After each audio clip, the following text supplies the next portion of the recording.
So, hi ma'am, this is my report. So, subject matter integrated curriculum design is my topic.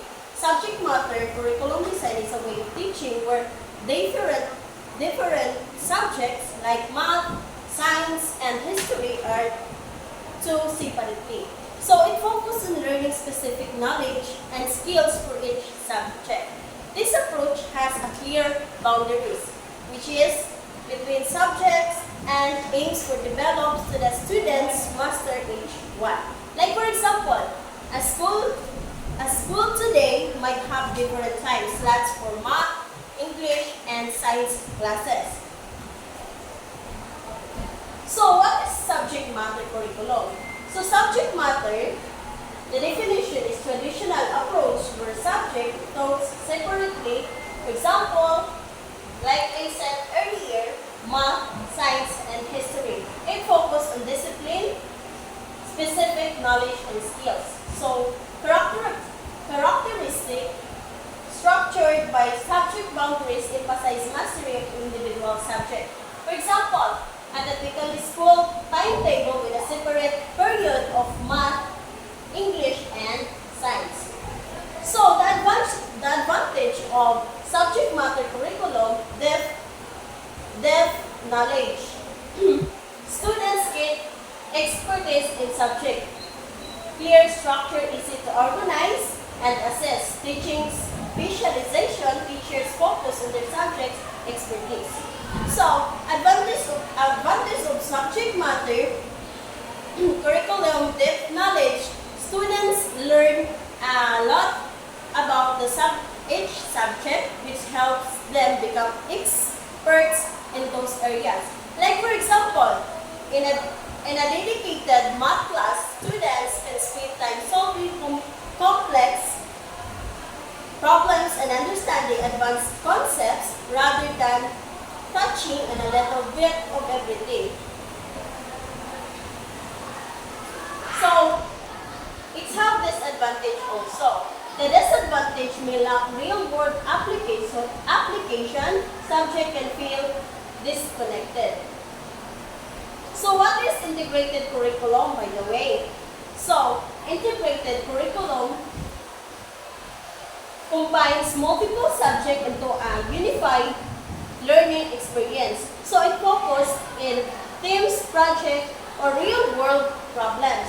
So interdisciplinary connections, student-centered, and inquiry-based. Like for example, a project on environment sustainable combining science, geography, and economics.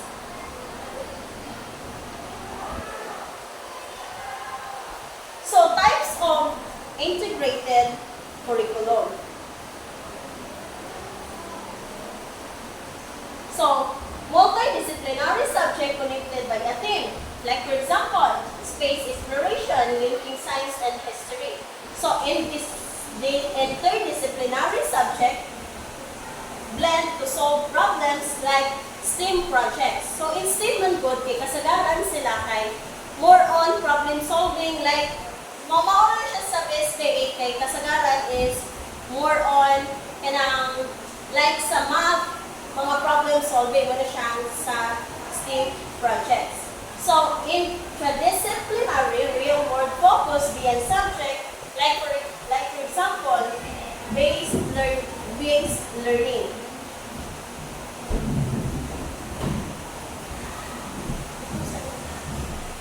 Go. So, next is benefit of integrated curriculum. So, engagement, connect the learning of real life. So, engagement, how to connect the learning into real life, like more on experience. Like, dili nato sa school, di ba kasagaran kay engaging in activity like sa tuwag na PE teacher is as a PE educator, kay kasagaran nato is nakabuhat na sa ubang activity. Like for example, volleyball, di ba since high school or even though elementary is naka-experience na ta. So that's what we call engagement concept learning to real life or real situations.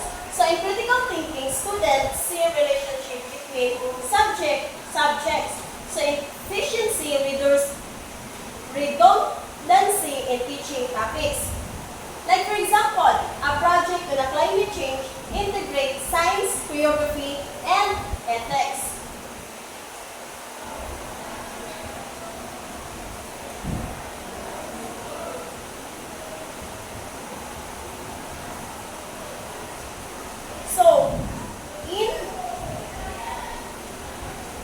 in models of integrated curriculum, theme-based units revolve around a critical central topic, project-based.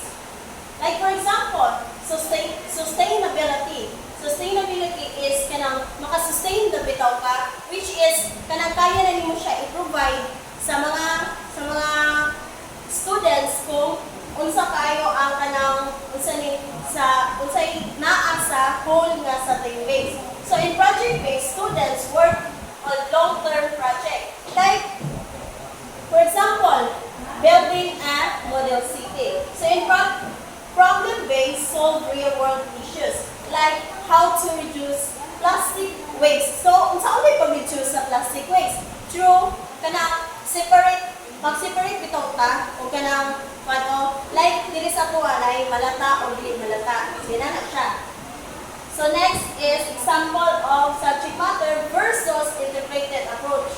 So in subject-based, match class, learning fraction in isolation. So in science class, studying ecosystems separately. So nakaseparate siya, dili siya pwede i-isa.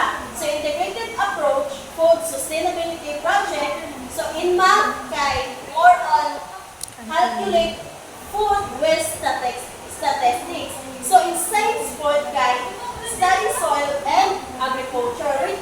Then ang sa social studies is explore global food contribution.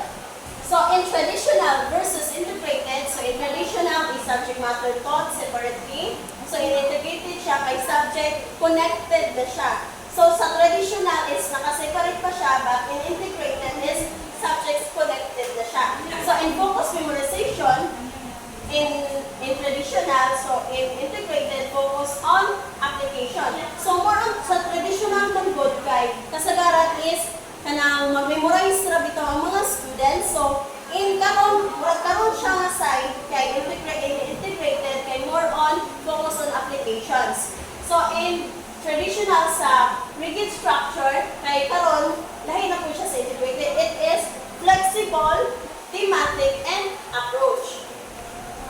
So next is role of teachers and integrated curriculum. So facilitators, not just lecturers. So ang mga facilitators kay dili lang ta kanang mag-lecture ra bitaw, pwede ta mo demonstrate ila tutudlo kung paunsa ni nga dula or how to solve this one, giving some example para mas makasabot ang mga students. So next is collaborate across departments. So design engaging cross-subject activities. So how to design engaging cross-subject activities diyan? So in design engaging, kailangan ito mo engage na ka through from various dininas kong ingon, from memorization to application. Next is challenge of integration. Requires teacher collaboration. Assessment can be complex, need for flexible scheduling. Of course, need for flexible scheduling. So, flexible siya dapat schedule kay kasagaran ng good is dili man good siya. Ang ubang mga schedule na to kay pasagad na ta butang og schedule. Then ang ending di ito, dili na po siya madayon, so mamove na po siya. Dapat if magbutang na ta og kanang schedule, dapat flexible na siya diretso. So how to design integrated curriculum? Choose a theme.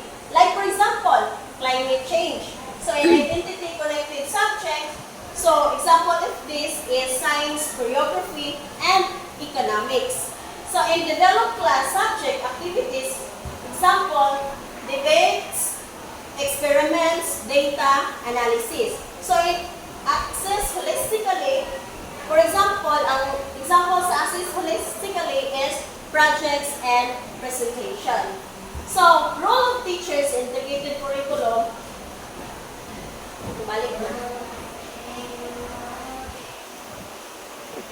So, future of integrated curriculum, more focused in the real world skills. So, real na siya. We can apply. Then, AI and personalized learning integration. So, more on technology. Like AI.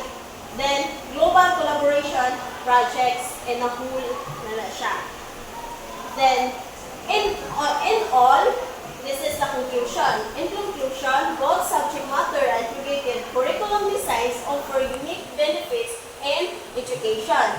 So the subject-based approach ensures depth of knowledge in individual disciplines, while the integrated curriculum fosters real-world connection and critical thinking by blending multiple subjects. So the choice between the two depends on learning objectives, student needs, and structured goals. So, a balanced approach combining structure, subject mastery, with interdisciplinary projects can create a more engaging and meaningful learning experience.